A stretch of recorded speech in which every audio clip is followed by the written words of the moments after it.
Audio on demand from Vision Christian Media. The story. One of my earliest experiences as a teacher, I made a big mistake.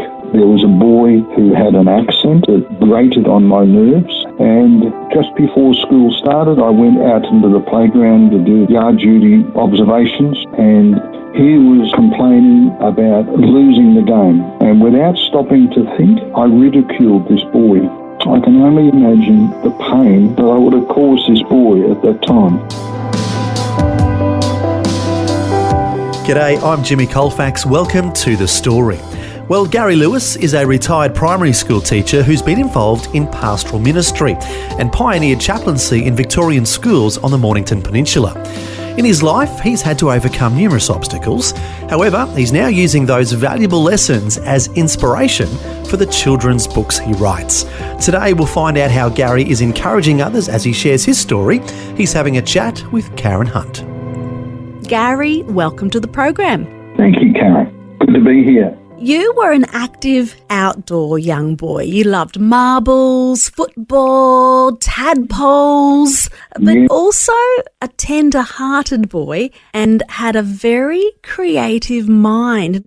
Stories have always played an important role in shaping your thinking and actually becoming a storyteller and a story shower. Show and tell. Well, it's your turn to tell us, how was growing up in West Heidelberg, Melbourne, Australia? What was that like? Well, it was a housing commission area in the northern suburbs of Melbourne.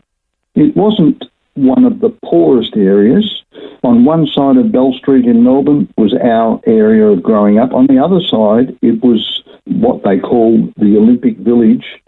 So as a kid, we didn't really have anything to do with the kids from the Olympic Village because they were of a different class. But we got used to our neighbourhood with lots of friends, and we could play cricket in the street. It was wonderful. We could ride our bikes. We could play marbles up and down in the gutter. We could kick tin cans around, play hide and seek underneath the lamppost outside our house. It was a lot of fun. We had really good neighbours, but we also had some not good neighbours. Look, growing up in a housing commission area certainly has its challenges. Being one of 6 kids, we lived in a house that was joined together with another house. The other neighbours didn't really look after their place, but my mum and dad took a lot of pride in our house. Dad was into gardening. My sisters were into pets. It was a lot of fun growing up in West Heidelberg. Now, you said your dad was into gardening. I'm also aware that your dad was a shift worker filling gas bottles. How did that play out with his family? Well, that was really hard because Dad, being the father of 6 kids, we got used to Dad being around at different times. 3 rotational shift works, night shift, afternoon shift and day shift. And so we got used to Dad sleeping during the day. We got used to Dad coming home late at night. But being the father that he was fully committed to his family and fully committed to being involved in church and prayer and discipling his children to grow up and love the Lord. And your mum, a home-based machinist. How did she cope with 6 kids in that context? Mum was an amazing woman. Her trade was as a machinist. She also had worked as a young woman at Myer in Melbourne. She also went back many years later to sales work at Myer. Mm-hmm. But Mum was fully committed to providing for the family. Living in a rental situation was not easy. Living with 6 children would have been challenging, and one of those was a hearing-impaired child who had special needs. So financially, it was a challenge for Mum. Dad not having a trade, and Mum worked day and night making clothes, but also making toiletry bags. And as a family, we all had to do our part. We had our chores to do, but we also had a role to play in making these toilet bags so that they could be delivered and Mum could get her next project. Did she have support from other family members? Were there grandparents or aunties and uncles? Well, there was no grandfathers on either side. I never knew the love of a grandfather. I had 2 nanas, one of whom was an alcoholic, and the other one a single lady, and she was a widow. She didn't have a place of her home particularly, so quite often my mother's mother would come and stay for, I don't know, in the mind of a young boy, it could have been a week, it could have been a month. But even that challenged the family because somebody was displaced out of their bed while Nana slept in their bed. So as far as support from extended family, no, there wasn't. Mum and Dad did an amazing job. So 6 kids. You were the 4th child, is that right? That's correct. 2 older sisters and an older brother, 2.5 years older than me. And when I was about 4.5, Mum had another son, and she had contracted rubella during her pregnancy. And as a result, it was discovered sometime later that my new brother had been born deaf.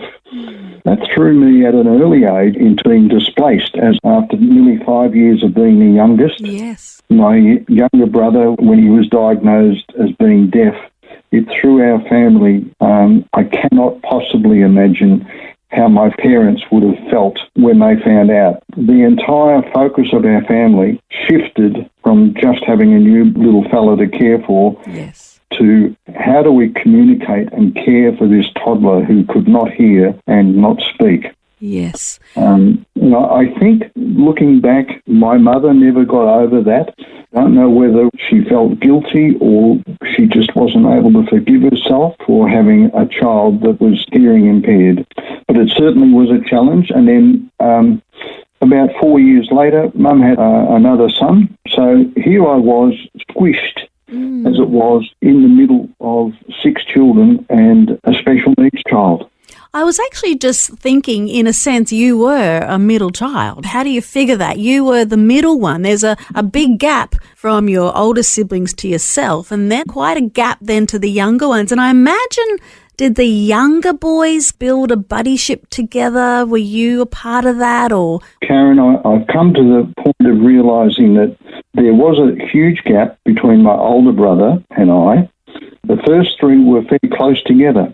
I was the baby for 4.5 years, and then Mum has another one, and then 2 years later she has another one. So the younger 2 definitely did form a strong buddy relationship, and although we were a happy family, it seemed like I never really connected or bonded with any of my brothers. The 4 of us slept in the same room on double bunks, but never had that strong bond with any of them.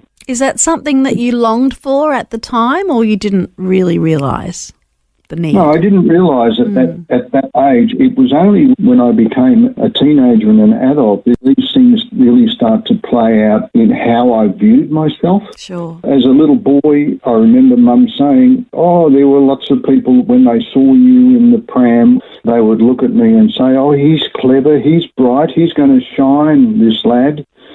And when you're told that as a little boy, you grow up thinking, yes, I do want to be accepted. I want to be accepted for who I am, not for what I do. But Yes.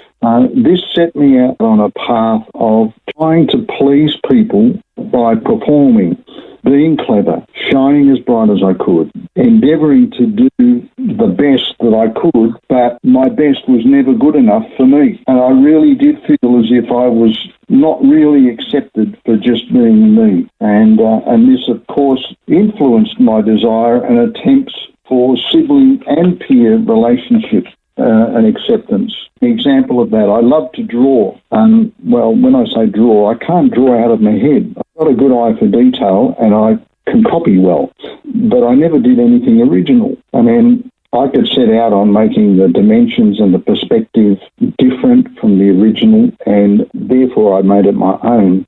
And I remember one day, for the first time ever, I actually drew something out of my head. It was an athlete running.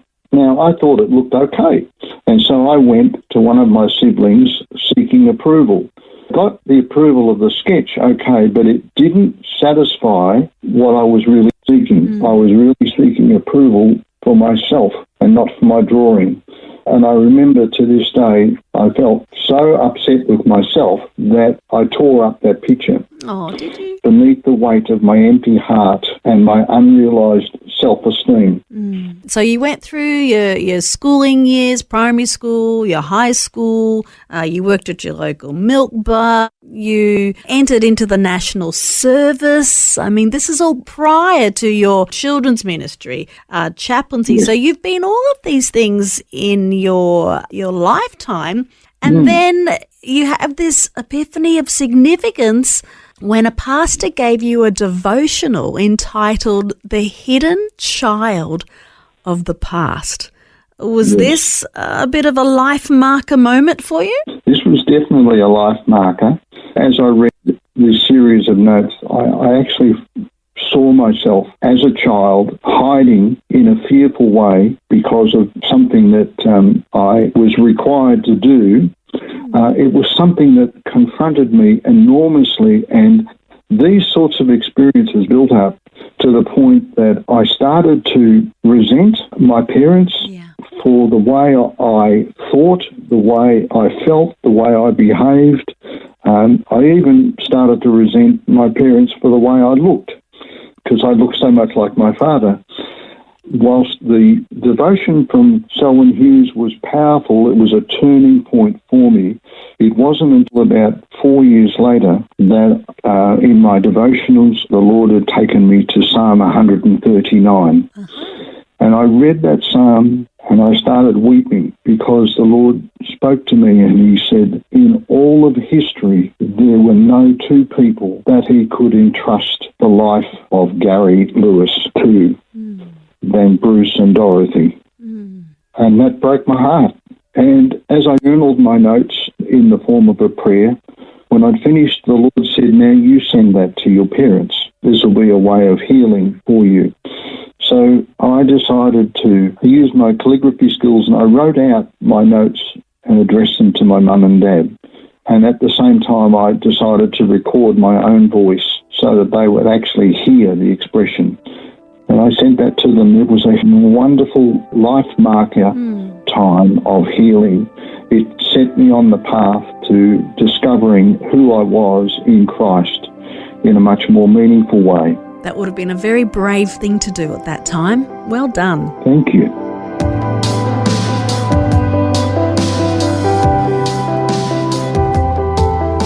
You're listening to The Story.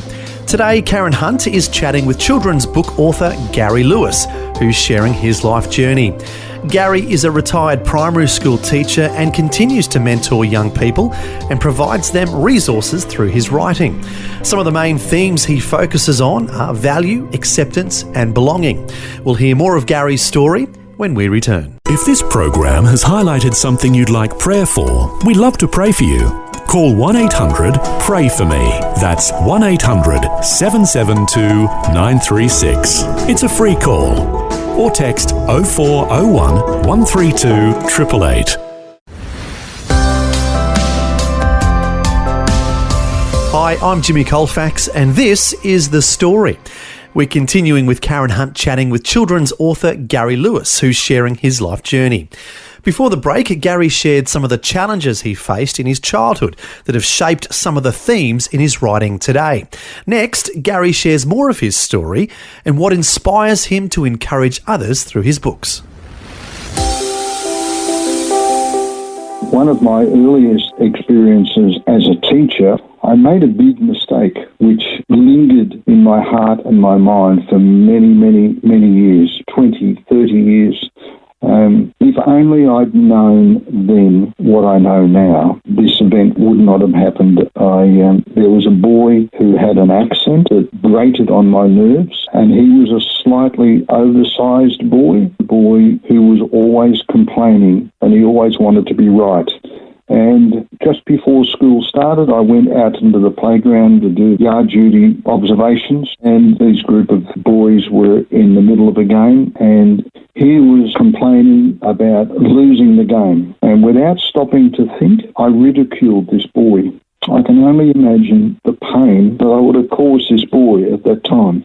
And I've repented of that. And in my years since, the Lord has really worked on me. When I went back teaching, I was a different teacher. I really took took to the kids that struggled, were on the edge and needed somebody to sit with them and listen to them and accept them for who they were. And I have to give credit to the Lord for that, for his healing. But I also have to give credit to a lady from America called Marva Collins, who started her own school, and just by love and example and encouragement, she got kids to do what no other teachers could ever do. I watched the story of her life on a movie one day, and I was just in tears because I could see the love that this lady had for the children. And I resolved in that moment that if and when I went back in, I would be a different person. And I praise God that all of these life experiences, when I eventually became a chaplain, I was able to utilise all of that experience, as well as the creativity, yes, but more importantly, the sensitivity to the needs of kids, as well as to the needs of parents and teachers, because I work with them all. I'm very grateful. I look back and I say, not again, never again. Gary, these days you're an author. You're resourcing people, working with kids, working with young people in homes, churches, schools, kids in schools from primary age right through to junior high school years. And you're encouraging them in so many ways. Value, accept, belong is your encouragement. They are excellent verbs. They are doing words. And I just find that your books show and tell so much. And I realise our kids today are being bombarded. They're being bombarded with so many agendas of indoctrination, social, political. And I think you'd join me in longing for the simple lessons of life to sink in, the responsibility and integrity of words and actions and attitude based on what you've just been saying. But we grown-ups too, we also need to claim and reclaim the wholesome whatevers. You know, often teens particularly will throw off this line, whatever. And I think of Philippians 4:8, you know, whatever is actually true, honourable, just, pure, lovely, commendable. If there's any excellence, anything worthy of praise, think about these things and don't get distracted off track. And your books go back to the simplicity of life. And I commend you for what you're doing. Thank you. The history of these books really is in the stories behind them, because they're based on true life stories. Whilst they're written in the factional narrative genre, they are actually based on true stories out of children that I've worked with. I was encouraged by one of my daughters, Dad, you've got to put them into stories. Why don't you use picture story books? And that got me going. So with two of the books, Jessica's Special Buttons and Jackson Uncovers Hidden Treasure, these two stories really come out of one boy's story, but played out over and over again in the lives of many children.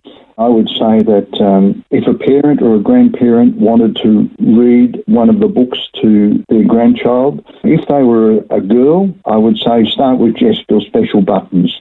If it was a boy, I would say start with Jackson's book.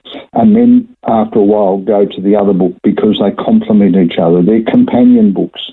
In fact, their stories are almost identical as they start out. And do you know, I noticed that. I read the 3 that you've sent me, and the particular ones you're speaking of, Jessica's Special Buttons for a Girl, valuable lessons based in an apron pocket, and Jackson Uncovering Hidden Treasure, obviously geared towards a boy with granddad, valuable lessons in a fishing trip. And both of these, like you're saying, yes, both of them particularly, they're helping to model godly values. They're displaying godly values. They're unpacking what it means to comprehend these values. And just so rich. I personally just love them. They're very, very special. And obviously, they're from true stories. Yeah.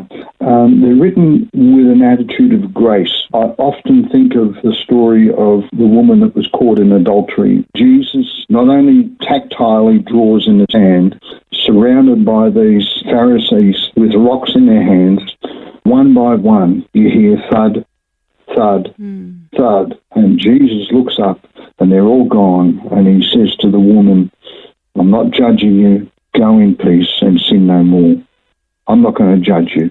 It's from that basis that I've also had to bring in the character of a grandparent who, by their relationship, they have the right to speak into the life of the child.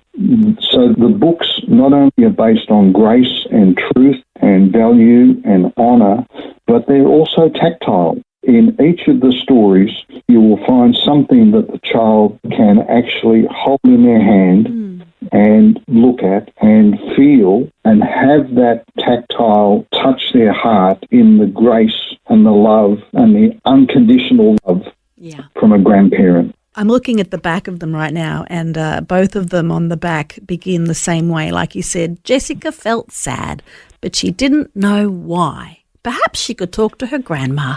And the other one says, Jackson felt sad, but he did not know why. He needed to tell someone how he was feeling. Perhaps he could talk to his grandpa. Gary, you're a grandpa yourself right now, aren't you? How many grandies do you have? I have 6. Congratulations. Thank you. A new season of life. New season of life. The oldest one's just turned 15. Wow. And the youngest is just about to turn 9. So there's a fair range of years in there, but I love being grandpa. Actually, I'm called Gramps. Not Grumpy Gramps, I hope, but 3 of my children live in Thailand, where my daughter and her husband have been there for the last 10 years working with a non-government organisation called Zoe Australia, and they're committed to child rescue and restoration with an evangelistic edge. So 3 in Thailand and we have 3 here in Melbourne. Legacy, Gary. That's legacy. Yes. Legacy leads me to think about Olivia's jar of pickled inspiration, Yes, which is the third of the books. It introduces the concept of positive self-talk and mirror talk with positive, pithy statements. Olivia's issues are different to Jackson's and Jessica's, and Olivia's grandmother encourages her to put away the negative thoughts and the self-destructive language about herself and trying to read everybody else's impressions of her and to develop a plan of positive, uplifting, routine confession. Again, it's based on the true story of a girl that I work with, and for this girl in particular, we saw a miraculous turnaround in her demeanour and her approach to peer relationships. And the legacy part, Karen, comes in when I realised, I found out several years later that the activity that we did with this particular girl has now been passed down to her siblings. Beautiful. And has a legacy of ongoing work. And that was the inspiration for the end of the story, where there's this legacy that keeps on going. It's really, in many ways, an unfinished story. Beautiful. Gary, your picture storybooks now are being used by other teachers, by chaplains. They're being used by parents, by grandparents, and they're used to evoke emotions within the reader or the listener, and they're helping to build healthy self-esteem. In the back of each book, there is a link for teachers and chaplains and parents, I guess, for extra resource activities that can be done in class or in counselling sessions. There's also a link there for extending into Christian content, helping children discover who they are in Christ. So not just the link to find the books, but there's also links for extra resources.